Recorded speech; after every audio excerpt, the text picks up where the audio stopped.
Hey you guys, it's Katya with Hindustan Astrology here, and in today's video we're going to talk about the first half of November 2023. Well, aren't we in some intense times right now? We feel the eclipses from 2 weeks before the first one until 2 weeks after the second one. So technically in the first half of November, we are in eclipse season still. And we have the nodes changing on November 28th at the end of the month. So the first half, it's still super intense. So I just want to go over very briefly what's going on. November 2nd at 7:44 p.m. EST, we have Venus going into Virgo debilitated. Now, what does that mean? Every planet has a sign of exaltation and debilitation. For Venus, it's Virgo. And this is because she gets a bit nitpicky here, right? Virgo can be very detail-oriented, very scrutinizing and analytical. And Venus likes to have fun. And so she can't quite open up and be her natural, charming self in Virgo. Venus likes things beautiful. She likes things sparkly. She likes things clean. Things get dirty with Venus in Virgo. So this is an excellent time to use that energy to clean your house, clean your car, get it together, right? Because a nice clean environment is going to make you feel better. So if you want to improve the Venus energy in your life, do things to make Venus happy. Then on November 4th at 3:04 p.m. EST, we have Saturn going direct in Aquarius, Shatabishak Nakshatra. Remember, this is Vedic Sidereal astrology. This is not Western, okay? So if your computers have been screwing up, if your watches have been screwing up, if you feel like your emails aren't going through and that kind of stuff, it's Saturn.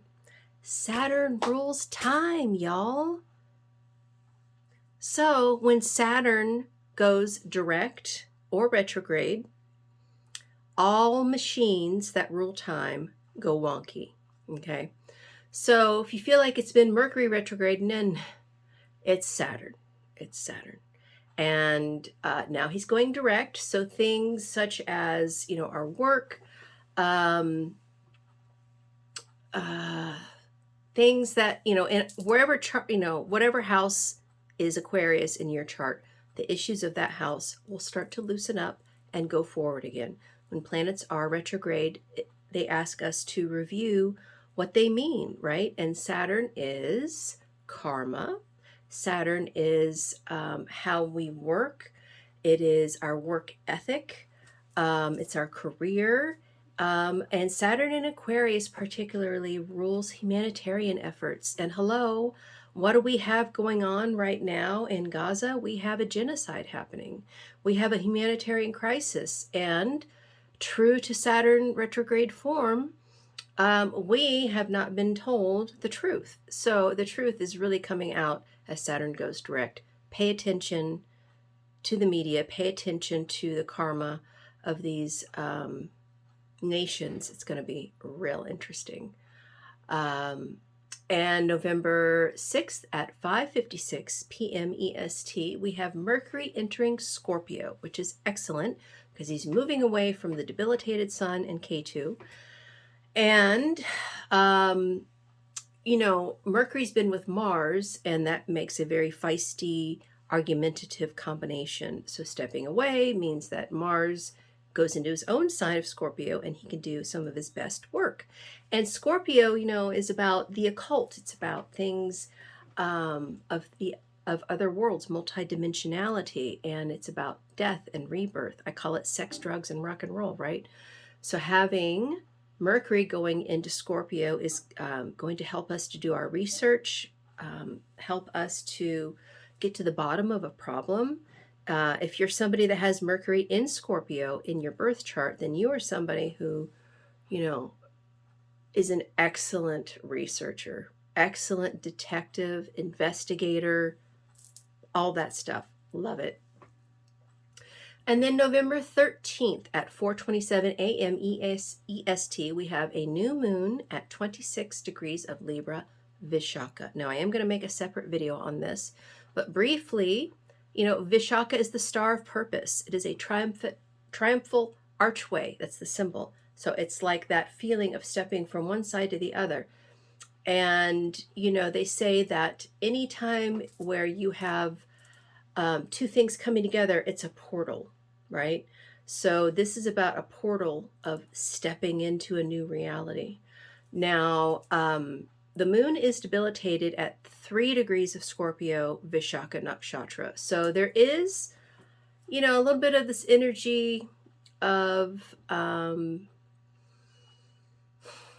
guess, a lack of emotion in a way, being unempathetic. And that is a slippery slope. I'm just telling you right now. If you're unempathetic, then that is a slippery slope into narcissistic personality disorder. So this is a time to question, why haven't you had empathy for others? Okay. Libra is about partnerships. And so on this side, Vishaka really asks you to examine your partnerships, okay? And like I said, we'll go into this further in the next video, but if you want to see how this month of November is going to pan out for you in your chart, just go to HindustaniAstrology.com, and I would love to give you a reading. And don't forget, I've got my book on Amazon on astrological aromatherapy, and it's called Uma's Upayas. So I will, well, if you just go to my website, you'll find the link for it, but you can just search it on Amazon or Kindle. And until next time, thank you. Namaste. Bye.